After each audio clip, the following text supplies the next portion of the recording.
In Book 2, the cabbage merchant tries to take the ferry to Ba Sing Se, but he gets rejected by the ticket lady. I told you already! No vegetables on the ferry! One cabbage slug could destroy the entire ecosystem of Ba Sing Se! Security! My cabbages! She destroys his cabbages to avoid risking cabbage slugs from getting into the city. Now, this may seem like a bit of an overreaction, but Ba Sing Se is a closed-off, self-contained ecosystem. If the wrong pest got in, it could quickly spread and be devastating for the city's agriculture and economy. And you know what's crazy about all this? She was right.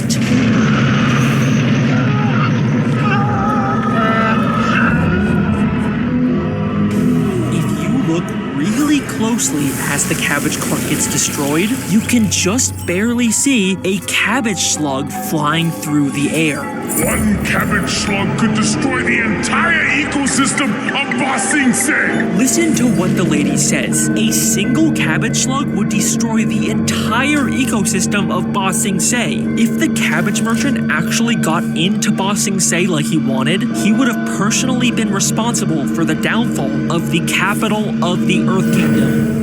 Okay, that's not like a great look for the cabbage man, but, you know, maybe it was just an accident. No, I refuse to accept that. Look at this guy. He is so passionate and obsessed with his cabbages. Off with their heads! One for each head of cabbage! Literally, his only defining trait is how much he cares about his cabbages. Does this really seem like the type of guy who wouldn't know if he had cabbage slugs? He's a Fire Nation spy! But why? I mean, he clearly has a vendetta against Aang, but why would he be intentionally trying to take down the Earth Kingdom? Well, Aang is not the only one who destroys his cabbages. We've seen him try to enter both Omashu and Ba Sing Se, and both times Earth Kingdom bureaucrats destroyed his cabbages. What kind of slum do you think this is? Security! And these are only the times that we actually know about. For all we know, this is a regular occurrence for him. And then he's forced to watch as they immediately let Aang, his mortal enemy, inside directly after him. My cabbages! Enjoy your mushroom. We will. Security!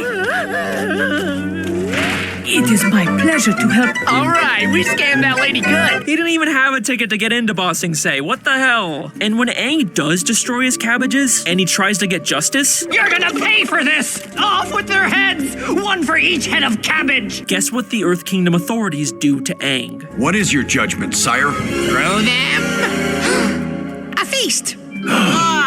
They throw him a feast. The cabbage merchant has just as much reason to hate the Earth Kingdom. And I think the years of abuse and special treatment for the Avatar radicalized him into becoming a Fire Nation spy, attempting to take down the Earth Kingdom from within using infested cabbages. And you know what? I don't even think this was his only attempt to do this. I told you already! No vegetables on the ferry! The ticket lady says, I told you already. I told you already! This is not the first time he's tried smuggling cabbage slugs into Ba Sing Se. And when he tried to enter Omashu, listen to why the guards rejected him.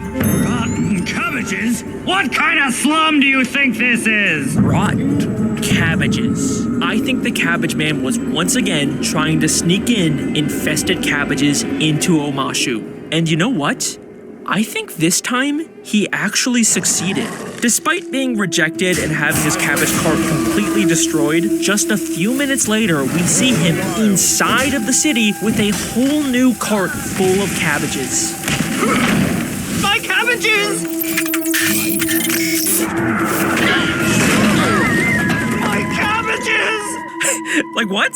Did he just find a spare cart full of cabbages somewhere? No. I actually think these are the same cabbages. We know from Return to Omashu that there is a secret sewer entrance into the city beneath the gate. A secret passage?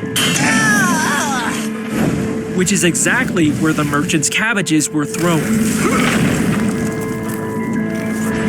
So I think the Cabbage Man went down there to retrieve his cabbages, discovered the secret entrance, and successfully brought the infested cabbages into the city to weaken it for the Fire Nation.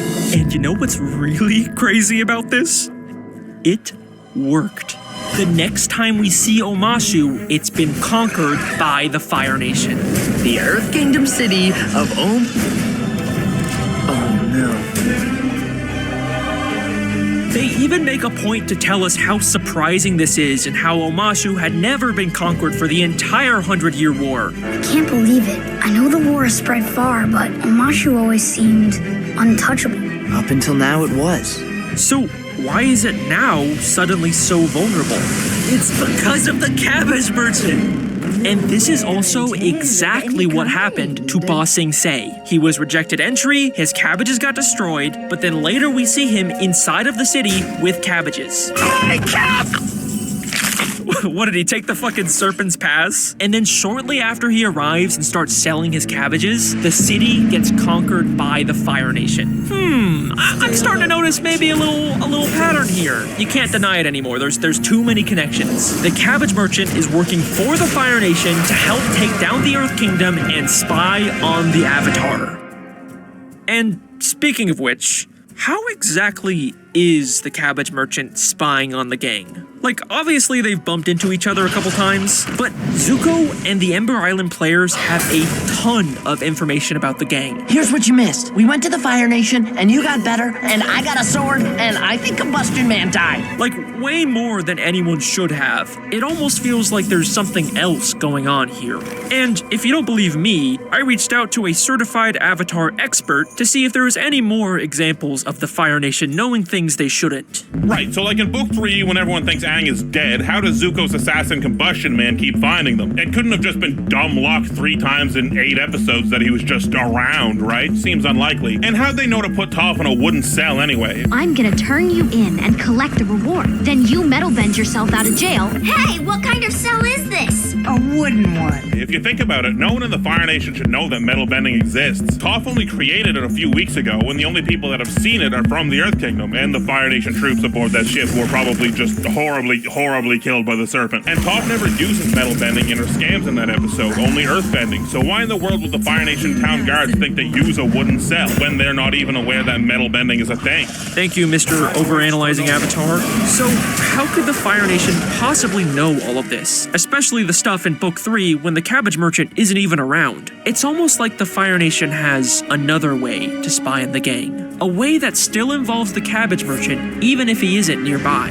Okay, here's where my theory goes into full-on tinfoil hat conspiracy mode, so just brace yourself. There's a really strange detail in the episode The Puppet Master, an episode that the Cabbage Merchant isn't even in. But still, I honestly think it's one of the strangest things in the entire show. In this episode, the gang goes to a Fire Nation market and Katara buys a cabbage. Except there's something very weird about this cabbage. It clearly has a very creepy looking face on it. Like, huh? I swear, this is actually in the show. I did not edit this in. It's never even acknowledged in the episode. It's just a weird, creepy face watching the characters for no reason. Why in the world would the animators include this? It's so weird. Okay, so I have a theory, but what I'm about to say is gonna sound completely insane. It's probably the stupidest possible thing I could say, but what if the Cabbage Merchant is using the cabbages to spy on the gang? Yes, I believe that the Cabbage Merchant is a cabbage bender. Okay, wait, don't go. I know that sounds stupid, but I swear it makes sense. Just hear me out. In this show, there is a precedent for being able to spy on people through vegetation, with the swamp. I think I know how to find them. Everything is connected.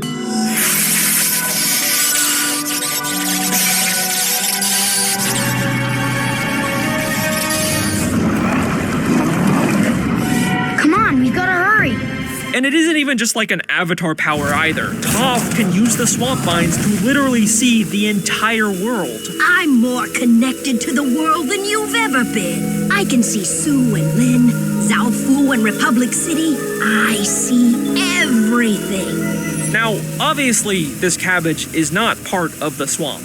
But a major theme of Avatar is how separation is just an illusion and everything is connected. I get how the tree is one big thing, but the whole world? Sure. You think you're any different from me, or your friends, or this tree? The greatest illusion of this world is the illusion of separation. Things you think are separate and different are actually one and the same. Even the separation of the four elements is an illusion.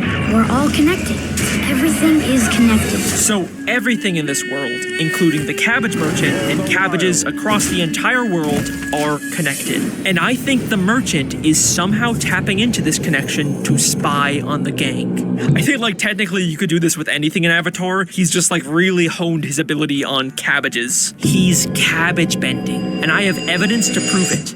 This weird spiritual connection to cabbages explains why he's so obsessive and protective of them. Off with their heads! One for each head of cabbage! And it also explains why he's constantly feeling them for some reason. He's not just randomly caressing a cabbage, he's connecting with it through cabbage bending. And if you don't believe me, one time while he's feeling a cabbage, we can see him literally sense the gang coming.